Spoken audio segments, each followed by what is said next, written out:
So in the last few years, the majority of liveries in F1 have been quite good. There aren't many shockers, so it's nice to see F1 teams and sponsors cooperating to make something that looks attractive. Okay, admittedly, this season there are a few carbon fiber nightmares, but we'll kind of gloss over that because it's not the sponsor's fault. So what exactly makes a good livery? Well, in my mind, it's a blend of colours and patterns that cooperate with each other displayed in a design which is aesthetically pleasing. It can sometimes be a complex or extremely simple design, but overall, the human eye and the brain are drawn to things which are balanced and symmetrical. So right now, you're probably thinking, Paul, what the hell are you on about? Well, there are instances where a team has a beautiful or even borderline acceptable livery for the season. The base colours work, the sponsors blend and mesh with it beautifully, and it just looks like a complete package. And for the teams, this is quite hard work to do, because if a business pays many dollars for their logo to be on a car, they have to be persuaded to ditch their regular colour scheme and comply with whatever livery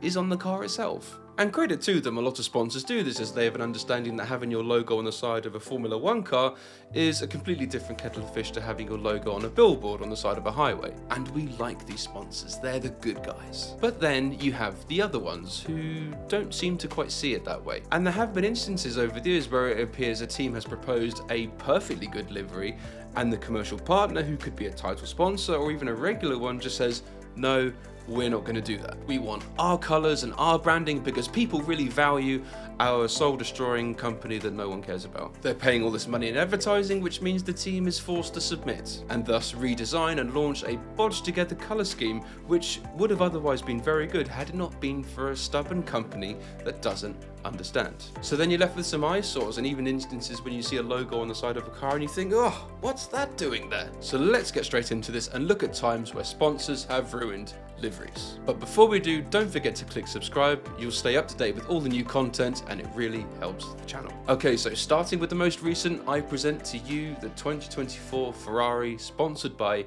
HP, or Hewlett-Packard if you're over 35. So recently, HP was announced as the new title sponsor for Ferrari in a new multi-year agreement, where the name of the team has now in fact changed to Scuderia Ferrari HP, as part of a deal which is worth $300 million over 5 years. And I have to highlight this, in a press statement they began things saying two iconic companies joining forces. You're not an iconic company, Ferrari's an iconic company, you just make shonky laptops for people like me.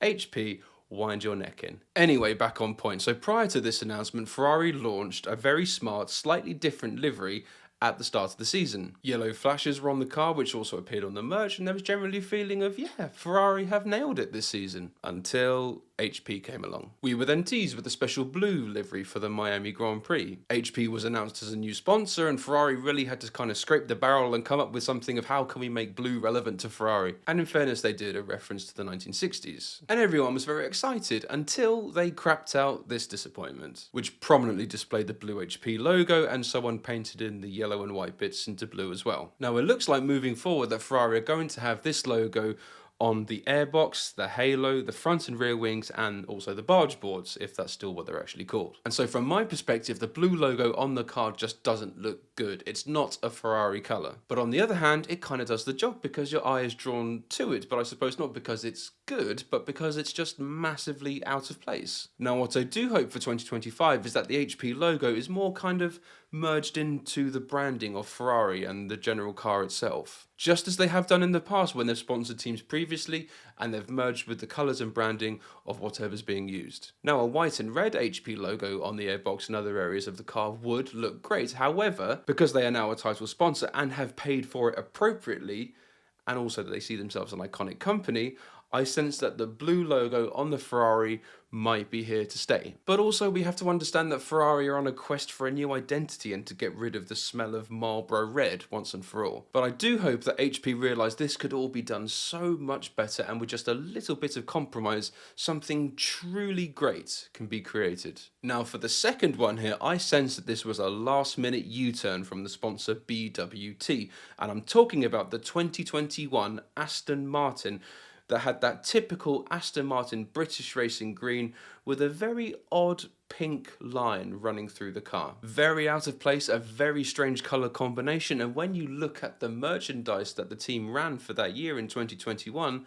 you can kind of figure out what actually happened. So this livery and branding was off the back of Daddy Stroll, who took over the Racing Point team and then renamed it Aston Martin. And this team previously ran a pink-dominated BWT branded car, which I thought looked excellent, actually. And so Aston Martin was off and running, and we were all looking forward to seeing the return of that racing green that we hadn't seen since the days of Jaguar and Lotus and Caterham as well. And with some new sponsors brought in by this exciting rebrand, BWT though still had a card to play regarding their existing sponsorship deal. Now when you look at Aston Martin's merchandise for that season, it's exactly what you would expect. It's that dark green with flashes of lime green and white. And this whole range was probably designed and ordered in line with what I suspect was going to be the original Aston livery. Dark green with a lime green stripe, which interestingly is exactly what their livery has been ever since this. So with my detective hat on, I can imagine that BWT were upset that there was no prominent branding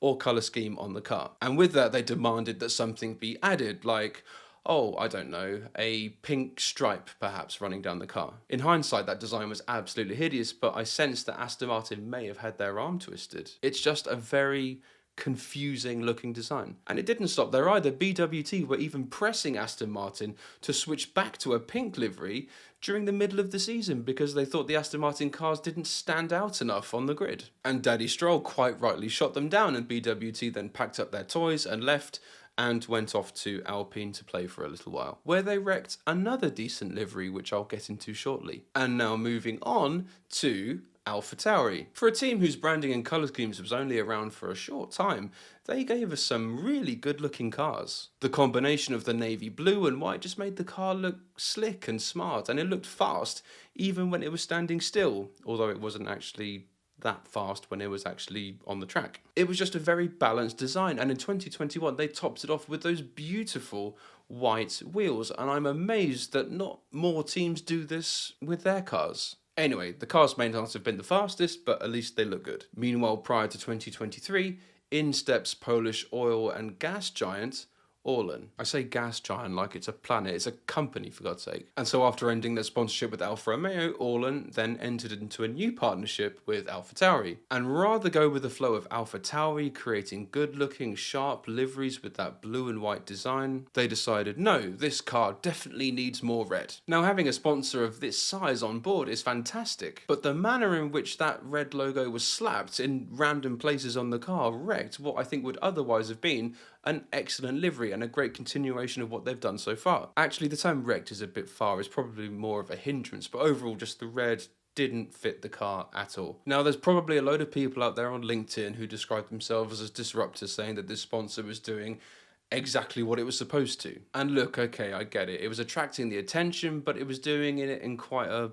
vulgar sort of way. But now considering the team's transformation into Visa Cash App, RB, Racing Bulls, whatever you want to call it, red is now actually an integral part of the livery, and the Orlen logo actually looks quite good on the car. It's probably one of the best liveries on the grid so far this season, and actually it kind of reminds you even back to the old Toro Rosso days. So I guess with that one, terrible at first, but it came good in the end. Now for this next one, I'm switching focus back onto BWT, who seem to be repeat offenders. And also, what would one of my videos be if I didn't mention Alpine? So in a slightly different way to the others so far, BWT have ruined the Alpine livery because they just haven't got their wallet out. They've tried to do it on the cheap. They just haven't committed enough money in sponsorship to really kind of do something great.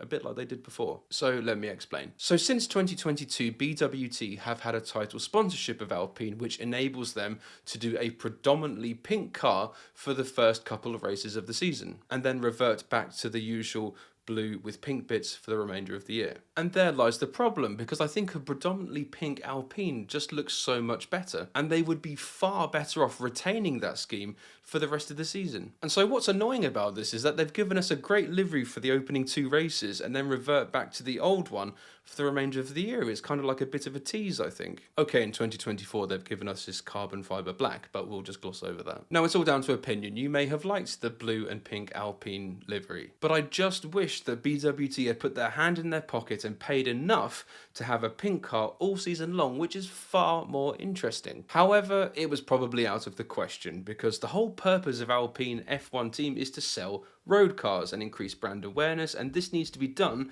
with a blue car because Alpine road cars are blue. It might serve visually for them anyway as a bit of a fresh start. So to top it all off, at the end of the day, in F1, money talks. It always has done, and this increases more and more as each season goes by. And whilst it would be great to have a nice livery with colours that work, there are situations where teams don't have this luxury, and in order to keep the lights on, keep people employed and the team up and running, they have to bring in sponsors which do unfortunately disrupt the original livery. And as I said, you can argue that this is well within the sponsors' right because they are paying for the privilege. They do have a say in how they want to be displayed. But something that is unique to motorsport, particularly F1, is that if you sponsor a car, your name is on it forever, and it will be seen in the media, museums, events and track days, books, internet, everywhere. So you may just sponsor a car for one season, but you do get that legacy advertising as well. But the kickback from this is that if you decide to plaster your sponsor on a car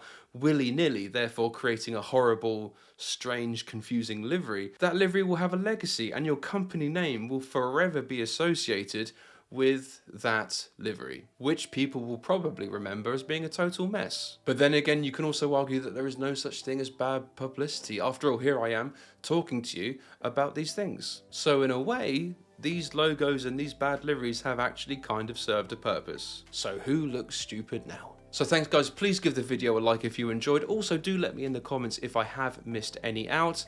And as always, I'm Paul and I'll see you again soon. Cheers.